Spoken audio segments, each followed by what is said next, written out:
Bonjour à tous mes élèves géniaux et à tous ceux qui me regardent. Aujourd'hui, je vous propose de découvrir une méthode originale pour retenir l'orthographe des mots. Il s'agit du dessin, tout simplement. C'est une méthode étonnante, mais très efficace, et je vous propose de découvrir 3 livres qui se servent justement de cette méthode. Le premier livre s'appelle « Un petit dessin vaut mieux qu'une grande leçon » de Sandrine Campez aux éditions Le Robert. Le deuxième livre que je vous propose de découvrir s'appelle « Mon orthographe illustrée ». C'est un ouvrage collectif aux éditions Larousse. Il est destiné à un lecteur un peu plus jeune. Le dernier livre s'appelle « 250 dessins pour ne plus faire de fautes ». Il est également de Sandrine Campez, aux éditions de l'Opportun. Il est plus adressé à un public adulte, un peu plus âgé ou adolescent. L'idée de cette méthode est de représenter la difficulté du mot par un dessin pour mieux retenir son orthographe. C'est ce qu'on appelle une astuce mnémotechnique. Regardez par exemple cette illustration tirée donc de « Un petit dessin vaut mieux qu'une grande leçon ». Donc pour faire retenir qu'à la fin du mot rat il y a un T, on représente un balai qui est en train justement de chasser un rat. Et donc on mémorise le T. Voici un autre mot tiré du même livre, le mot paysage. Pour se souvenir qu'il y a un Y, eh bien on représente ce Y comme un cactus dans un paysage un peu désertique, ce qui permet donc de fixer dans la mémoire cette lettre.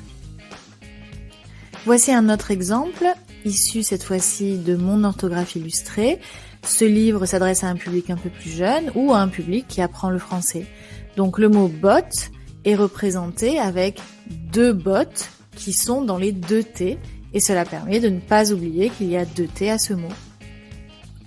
Voici un exemple tiré du même livre, le mot nuit. Donc pour se rappeler qu'il y a un T à la fin, eh bien le T est un télescope qui regarde vers la lune, et donc on mémorise bien le fait qu'il y ait ce T à la fin du mot, ce T muet. Voici 2 derniers exemples tirés du dernier livre, 250 dessins pour ne plus faire de fautes. Ce livre s'adresse plutôt à un public un peu plus âgé, plutôt des adultes ou des adolescents, donc pour différencier auteur avec un H et auteur sans H. Donc le H de hauteur est dans une échelle, donc pour indiquer cette idée de distance, de hauteur justement, et les lettres du mot auteur sans H sont dans des livres, ce qui explique que c'est l'auteur d'un livre.